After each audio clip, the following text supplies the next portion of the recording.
Hey everybody, it's Rob here. We just got a new video from the official Diablo 4 account on the Gauntlet and what's releasing here tomorrow. There's a lot of new cool info, especially about like how the snapshots work for the profile inspects, and I think they also confirm like how consumables work and a bunch of stuff. So let's just sharpen your blades because Diablo 4 is getting a new competitive game mode called the Gauntlet. The Gauntlet tomorrow, guys. It's going to be 7 p.m. for us here on Europe, so noon in the US. I will be there, I'll be live, we'll be testing the Gauntlet. Let's hear the details. How you doing, friend? Hey, Bloodshed. Doing great. I'm excited to talk about the Gauntlet. I assume you're pretty pumped? As long as I beat everyone in the office, then I think I'll be happy. I'm pretty sure we will, man, because Bloodshed here is playing a Barbarian, as we saw in the demo. We also have a very special guest for Q&A today, Kaylee Calder, who's a lead game producer. Welcome, Kaylee. Hey, it's really great to be here with you guys, and I'm really excited to talk about the Gauntlet. Let's play some Bob. Yeah, I was telling Marcus, I think it's cool that we have a developer deliver this information publicly. So shout out to Kaylee and all the developers, all the guests we've had come on. The Gauntlet is the first player versus environment competitive game mode coming to Diablo 4. It's player versus environment versus player, so it's going to be PV MVP basically. It's going to be fun. Part of a larger framework called Trials that holds all this content together. So we'll probably get to see more in the future, guys. It's like all called Trials, and one of the things you can do in Trials is the Gauntlet, basically. Sort of a Barbarian leaderboard. Let's go. Together. Bonus points if you noticed the in-game tab already. The way it works is every seasonal week it's active. Players in World Tier 4 can compete in a static, non-linear dungeon. That basically means it's designed for you to take whatever pathway you see fit and see who can earn the highest score possible. You earn points by killing monsters, killing bosses, opening chests, all within the 8-minute time limit. Nice. To promote as much fairness as possible, everything will be the same for everyone, from the map layout, the shrine placement, boss locations, monster affixes, all identical. Oh, the affixes as well, so whatever, like, if it's like poison enchanted, it's all going to be poison enchanted for everybody. Take your character into battle, solo or with friends, tackle and master the Gauntlet with 16 different ladders, separated by class, video is going to be in the link down below. And of course, hardcore and normal modes. Marcus is now going to take you through the overall design of the Gauntlet. Thanks, Ruben. So the Gauntlet is designed for mastery. Every week is like a new puzzle for you to figure out. You or your group can develop strategies specific to your build or playstyle. I think this will be the biggest part, guys. Like, it's going to be like relatively easy content, Nightmare Dungeon 70 difficulty, but the challenge will be to strategize your way. Like, where do you go? When do you take the shrines? When do you turn back in group? Like, how do you split? And all these kinds of, different small decisions that will end up of you getting like a high score or maybe not the best score.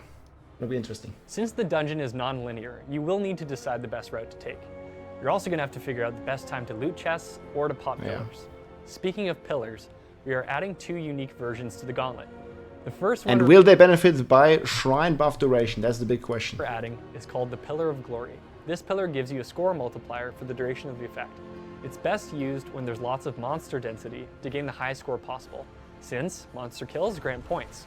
I can definitely see players kiting enemies to these locations to maximize the effect, or pairing it with other pillars where possible. Now, this is totally going to be the case. Like, we're going to probably be kiting at least the bosses all there, and then like respawn them multiple times over, and then kill them again for extra progression. Secondly, we're adding a Pillar of Proving, which respawns all enemies in the area.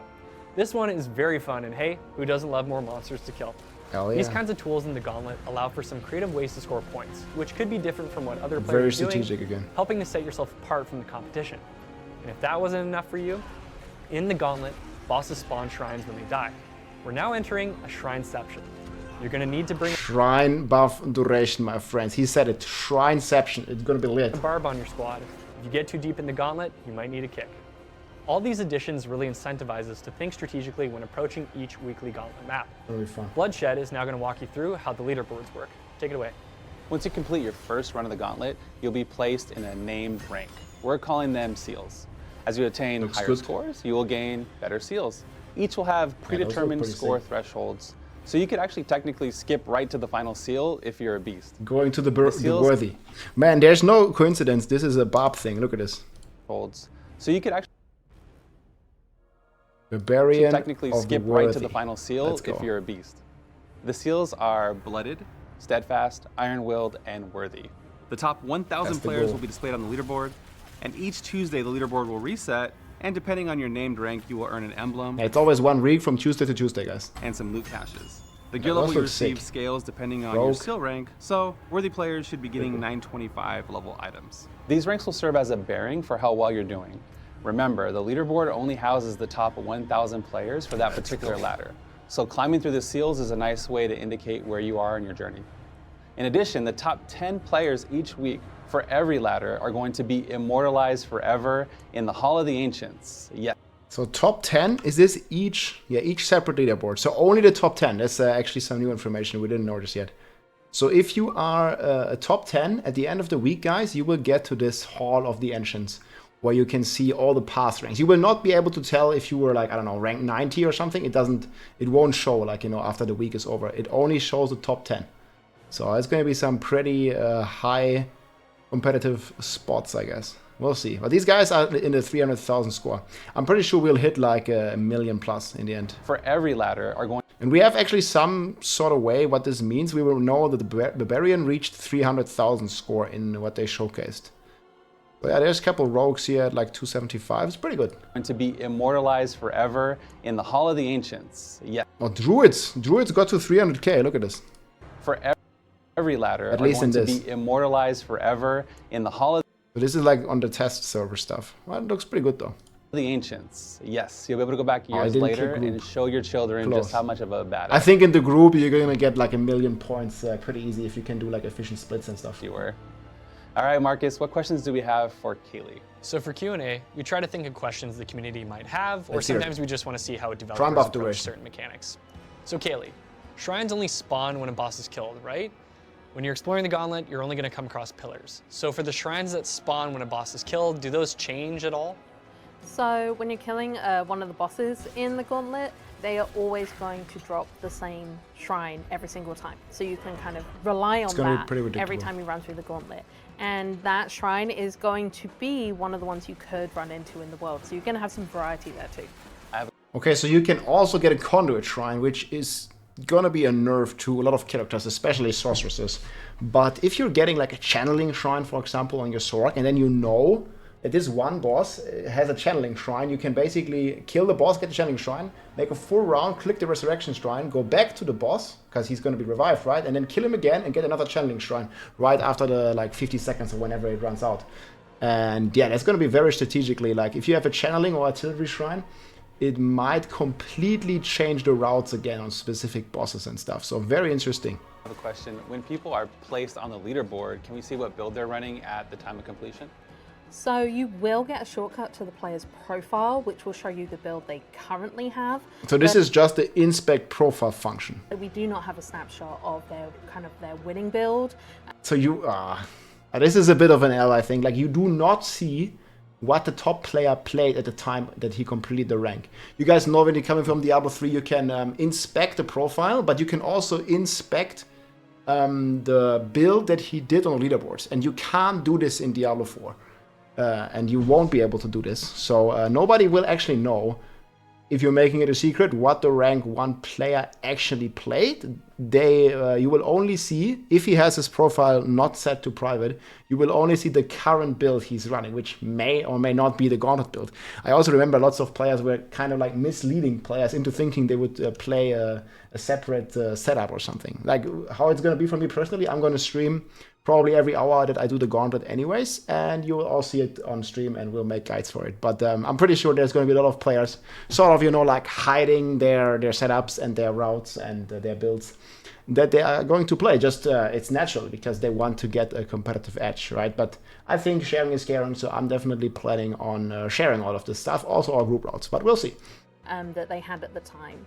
But we are going to be looking at ways to further improve the Gauntlet and trials in the future. So if the mode proves really popular, it's definitely something we consider. Okay, so they're saying if we like the Gauntlet, they might do it.